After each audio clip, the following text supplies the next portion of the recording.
തമ്പനയിൽ കണ്ടപ്പോൾ തന്നെ നിങ്ങൾക്ക് പിടിയിട്ട് കാണുമല്ലോ നമ്മൾ ഇന്നത്തെ കുറിച്ചാണ് സംസാരിക്കാൻ വരുന്നത്. അതെ, നമുക്ക് ഇന്നൊരു കാസറ്റ് മെക്കാനിസം ഉപയോഗിച്ചൊരു പുതിയതായിട്ടൊരു ആംപ്ലിഫയർ അസംബിൾ ചെയ്തിരിക്കുക. അപ്പോൾ ആ ആംപ്ലിഫയറിൻ്റെ ഡീറ്റെയിൽസ് ആണ് ഇന്ന് ഈ വീഡിയോയിൽ നമ്മൾ പറയാൻ പോകുന്നത്. അപ്പം കാസറ്റ് മെക്കാനിസം ആയതുകൊണ്ട് തന്നെ ഒട്ടുമിക്ക ആൾക്കാർക്കും അറിയാത്ത കുറച്ച് കാര്യങ്ങളുണ്ട് കാസറ്റിനെ കുറിച്ച്. ഇപ്പോഴത്തെ പുതിയ ജനറേഷൻ തലമുറകൾക്ക് അറിയാൻ പറ്റാത്ത കുറച്ച് കാര്യങ്ങളുണ്ട്. അപ്പോൾ ആ കാര്യങ്ങളോടെ നമ്മൾ ഇതിനകത്തൂടെ ഡിസ്കസ് ചെയ്യുന്നുണ്ട്. ഇപ്പോൾ കാസറ്റ് മെക്കാനിസം ഈ ഒരു ആംപ്ലിഫയറിനെ കുറിച്ച് പറയുന്നതിന് മുന്നോടിയായിട്ട് നമുക്ക് ഫസ്റ്റായിട്ട് കാസറ്റിനെ കുറിച്ച് പറയാം. ഇതാണ് കാസറ്റ്. അപ്പോൾ ഇതിൻ്റെ വർക്കിംഗ് എങ്ങനെയാണ്, ഇതെന്താണെന്നുള്ളതിനെ കുറിച്ച് ചെറിയൊരു ധാരണ നിങ്ങൾക്ക് വേണം. അപ്പം അതിനെക്കുറിച്ച് അറിയാത്ത കുറച്ച് ആൾക്കാർക്ക് വേണ്ടി അറിവിനായിട്ട് ഞാൻ ഈ കാര്യങ്ങളോട് ഡിസ്കസ് ചെയ്തു. 1963 ഈ ഒരു കാസറ്റ് നമുക്കിപ്പം അവൈലബിൾ ആയിട്ട് വിപണികളിലെല്ലാം ഇറങ്ങിയിരിക്കുന്നത്. അപ്പോൾ അന്ന് ഇതിനിക്ക് 2-3 ടൈപ്പ് പേരിലായിരുന്നു അറിയപ്പെടുന്നത്. കാസറ്റ് ടേപ്പ് എന്ന് പറയും, വെറും കാസറ്റ് എന്ന് പറയും, മാഗ്നറ്റിക് കാസറ്റ് എന്ന് പറയും. അങ്ങനെ ഇത്രയും പേരുകളാണ് ഈ ഒരു ഐറ്റം നമ്മൾ അന്ന് ഇറങ്ങിക്കൊണ്ടിരുന്നത്. ഈ വർഷങ്ങൾ കഴിയുന്നതനുസരിച്ച് 1970 ആയപ്പോഴത്തേക്ക് ഈ ഒരു ഐറ്റത്തിൻ്റെ ഏകദേശം ഡിമാൻഡൊക്കെ കുറഞ്ഞ് വന്ന് അപ്പോഴത്തേക്കും DVD CD ഒക്കെ കണ്ടുപിടിച്ച് അന്ന് കിട്ടിയ ടൈമിൽ 2 ടൈപ്പായിരുന്നു അന്ന് കിട്ടിക്കൊണ്ടിരുന്നത്. ഒന്ന് ഓഡിയോ ഇൻബിൽഡ് വരുന്ന ടൈപ്പും ബ്ലാങ്ക് കാസറ്റും. ബ്ലാങ്ക് കാസറ്റ് എന്ന് പറയുമ്പോൾ നമുക്ക് പുറത്തുനിന്നുള്ള ഓഡിയോ സോഴ്സോ അല്ലെങ്കിൽ നമുക്ക് ഇഷ്ടപ്പെട്ട സോങ്സോ കാര്യങ്ങളെല്ലാം നമുക്ക് അതിനകത്ത് റെക്കോർഡ് ചെയ്ത് ഉപയോഗിക്കാൻ പറ്റുന്നു. ആ 2 രീതിയിലായിരുന്നു ഈ കാസറ്റുകളെല്ലാം. ഒന്ന് സ്റ്റീരിയോ, പിന്നെ ഒന്ന് മോണോ.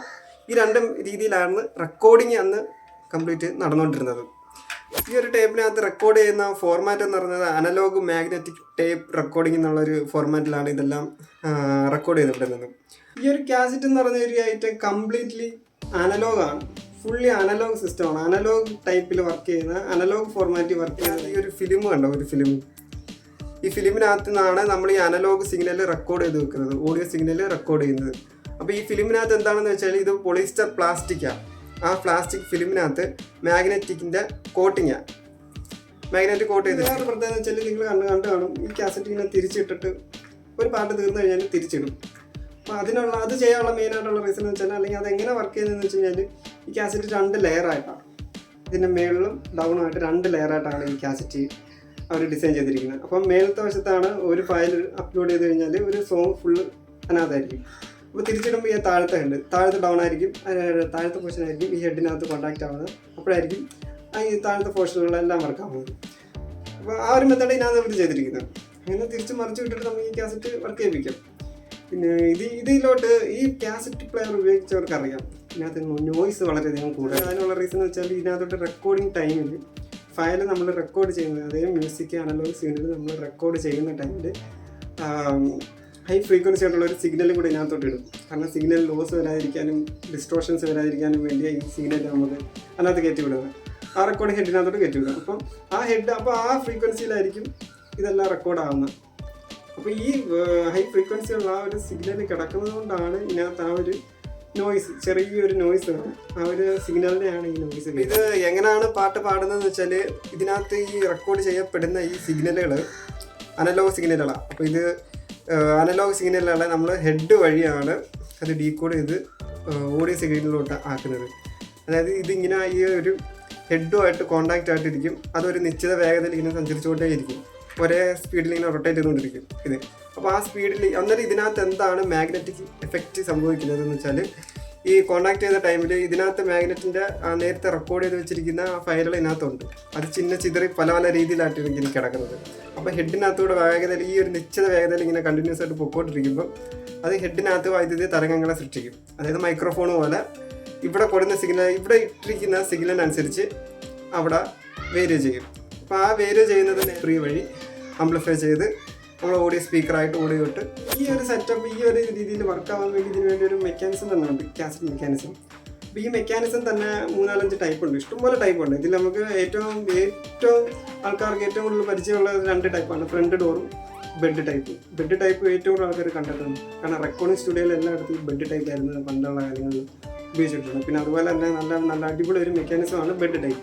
അതുകൊണ്ട് ഇപ്പോഴും ഞാൻ യൂസ് ചെയ്യുന്നത് ബെഡ് ടൈപ്പ് തന്നെ. ഇതെല്ലാം നമ്മൾ പുറത്തുനിന്നുള്ള അറിവാണ്, പിന്നെ നമ്മൾ മെക്കാനിസം കിട്ടി അത് യൂസ് ചെയ്തിട്ടുള്ളൊരു അറിവാണ്.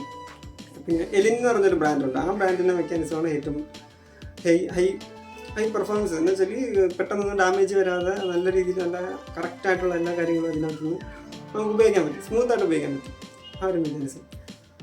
അപ്പം ഇതാണ് കാസറ്റിനെ കുറിച്ചുള്ള ഡീറ്റെയിൽസ്. അപ്പം കാസറ്റിൻ്റെ ഡീറ്റെയിൽസ് മനസ്സിലാക്കി കഴിഞ്ഞിട്ട് ഇനി നമുക്ക് നേരെ ആംപ്ലിഫയറിൻ്റെ വീഡിയോയിലോട്ട് കിടക്കാം. അപ്പം ആംപ്ലിഫയറിൻ്റെ വീഡിയോസ് കാണാം.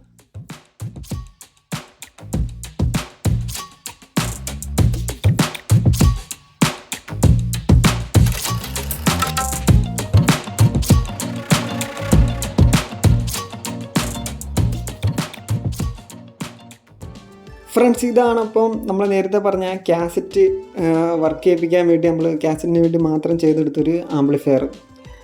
അപ്പോൾ ഈ ആംപ്ലിഫയറിനകത്ത് നമ്മൾ കാസറ്റ് മാത്രമല്ല നമുക്ക് ആക്സ് ഇൻപുട്ടും കൊടുക്കാം. അതിനുള്ളൊരു സെലക്ടർ സ്വിച്ച് നമ്മൾ ബാക്കിൽ നൽകിയിട്ടുണ്ട്. TDA7265 എന്ന് പറഞ്ഞ ഐസിയാണ് നമ്മൾ ഇതിനകത്ത് ഉപയോഗിച്ചിരിക്കുന്നത്.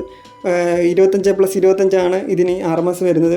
അപ്പോൾ ഈ ഒരു ആംപ്ലിഫയറിൻ്റെ ഫ്രണ്ട് വശം കണ്ടു കഴിഞ്ഞാൽ നിങ്ങൾക്ക് അറിയാൻ പറ്റത്തില്ല, ഇത് നോർമൽ ഒരു ആംപ്ലിഫയർ പോലെ തന്നെ ആയിരിക്കും ഇരിക്കുന്നത്. അപ്പോൾ നമ്മൾ മെക്കാനിസം നമ്മൾ മുകൾ വശത്തായിട്ട് കണ്ട് ഈ ഒരു രീതിയിലായിരുന്നു നമ്മൾ അറേഞ്ച് ചെയ്ത് വെച്ചിരിക്കുന്നത്. ഈ കാസറ്റ് മെക്കാനിസം വർക്ക് ചെയ്യത്തക്ക രീതിയിലുള്ള ഒരു ക്യാബിനറ്റ് ഒന്നും നമുക്കിപ്പോൾ അവൈലബിൾ അല്ല. ഇതിപ്പോൾ നമ്മൾ നോർമൽ ഒരു ക്യാബിനറ്റ് വാങ്ങിച്ചിട്ട് ഈ ഒരു മെക്കാനിസം ഫിറ്റ് ചെയ്യേണ്ട രീതിയിൽ നമ്മൾ ഡയലിലായാലും ബാക്കി മെറ്റലായാലും കട്ട് ചെയ്ത് ഒരളവെടുത്ത് കറക്റ്റ് മെഷർമെൻറ്റിൽ നമ്മൾ കട്ട് ചെയ്തെടുത്തിരിക്കുകയാണ്. അപ്പോൾ ഇതിനകത്ത് കൺട്രോളിംഗ് ആയിട്ട് വരുന്നത് ബേസ്, ട്രിബിൾ, വോളിയം, ഈ ഒരു 3 കൺട്രോളാണ് നമ്മൾ കൊടുത്തിരിക്കുന്നത്. പിന്നീട് ഒരു പവർ സ്വിച്ച്, പിന്നെ ഒരു വ്യൂ മീറ്റർ നമ്മൾ അഡീഷണലിനകത്ത് നൽകിയിരിക്കുന്നത്. അത് ഇപ്പോഴത്തെ മോഡൽ വ്യൂ മീറ്റർ തന്നെ നമ്മൾ കൊടുത്തിരിക്കുന്നത്. ഫ്രണ്ട് പാനൽ നമ്മൾ ചെയ്തിരിക്കുന്നത് ഗ്ലോസിയും മാറ്റ് ഫിനിഷുമായിട്ടാണ് നമ്മൾ ചെയ്തിരിക്കുന്നത്.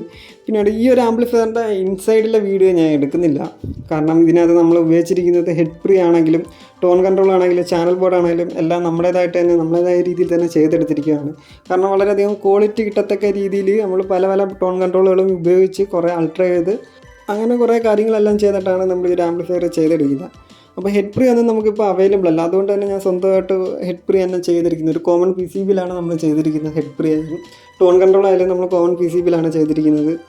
അപ്പം പല മാർക്കറ്റിലുള്ള അവൈലബിൾ ആയിട്ടുള്ള എല്ലാം ഉപയോഗിച്ച് നോക്കിയിട്ട് അതിനൊന്നും ഈ ഒരു കാസറ്റ് മെക്കാനിസത്തിൽ, അതായത് അനലോഗ് ഔട്ടിനകത്ത് ഞാൻ പ്രതീക്ഷിക്കുന്ന ഒരു ക്വാളിറ്റി ഔട്ട്പുട്ട് കിട്ടാത്തത് കൊണ്ടാണ് ഞാൻ തന്നെ അൾട്ര ചെയ്യേണ്ടി വന്നതും. സമയമെടുത്ത് നല്ല വൃത്തിക്ക് തന്നെ അൾട്ര ചെയ്തെടുത്ത് ചെയ്ത് നമ്മൾ കോമൺ PCBയിൽ ചെയ്ത് ഇതിനകത്ത് സെറ്റ് ചെയ്തത്. അതുകൊണ്ടാണ് ഞാൻ അതിൻ്റെ ഇൻസൈഡ് കാണിക്കുന്നത്. ആംപി സൈഡ് ഞാൻ നേരത്തെ പറഞ്ഞായിരുന്നു 7265 IC ആയിരുന്നു ഉപയോഗിച്ചത്. അതുകൊണ്ട് തന്നെ നമുക്ക് 12 വോൾട്ടും 5 ആംപിയറും മതിയായിരുന്നു.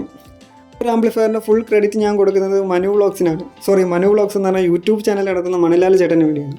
ആ ഒരു ചേട്ടനാണ് എനിക്ക് ഈ ഒരു മെക്കാനിസം എൻ്റെ കയ്യിൽ കൊണ്ട് എത്തിച്ചിട്ട് ഇതിന് വേണ്ടി ഒരു ആംപ്ലിഫയർ ചെയ്ത് തരാൻ പറ്റുമോ, എനിക്ക് ഫ്രീ ടൈമിൽ ചെയ്താൽ മതി എന്നാണ് കക്ഷി എൻ്റെ അടുത്ത് പറഞ്ഞത്. കാസറ്റ് മെക്കാനിസം വെച്ച് ഫസ്റ്റ് ടൈം ആംപ്ലിഫയർ ചെയ്യുന്നതുകൊണ്ട് തന്നെ ഒത്തിരി ഡൗട്ടുകളും കാര്യങ്ങളെല്ലാം ഉണ്ടായിരുന്നു. അപ്പോൾ ഈ ഡൗട്ടും കാര്യങ്ങളെല്ലാം എൻ്റെ കൂടെ നിന്ന് സപ്പോർട്ട് ചെയ്ത് തന്നെ എല്ലാം ക്ലിയർ ആക്കി തന്നതല്ല ഈ മണിലാൽ എന്ന് പറഞ്ഞ ഈ ചേട്ടനായിരുന്നു. അതുപോലെ തന്നെ ഇത് ചെക്ക് ചെയ്യാൻ വേണ്ടിയുള്ള കാസറ്റ് അടക്കം വരെ ചേട്ടനായിരുന്നു എനിക്ക് കൊണ്ടെത്തിച്ചിരുന്നത്. അതുകൊണ്ട് ഈ ഒരു ആംപ്ലിഫയറിന് ഫുൾ ക്രെഡിറ്റ് ഞാൻ ആ ചേട്ടനായിരിക്കും കൊടുക്കുന്നത്. അപ്പോൾ കാസറ്റ് മെക്കാനിസം ഉപയോഗിച്ചുള്ള 2nd, 3rd, 4th ആംപ്ലിഫയറിൻ്റെ വർക്കുകൾ ഉടൻ തന്നെ നമ്മൾ ചാനലിൽ അപ്ലോഡ് ചെയ്യുന്നതായിരിക്കും. അപ്പോൾ നിങ്ങൾക്ക് കാസറ്റ് മെക്കാനിസം വളരെയധികം ഇഷ്ടമാണെന്നുണ്ടെങ്കിൽ നിങ്ങൾ ചാനൽ ഒന്ന് സബ്സ്ക്രൈബ് ചെയ്യാൻ മറക്കരുത്. അതോടൊപ്പം തന്നെ ഈ ഒരു ആംപ്ലിഫയർ നിങ്ങൾക്ക് ഇഷ്ടപ്പെട്ടെങ്കിൽ ലൈക്ക് ചെയ്യാനും മറക്കരുത്.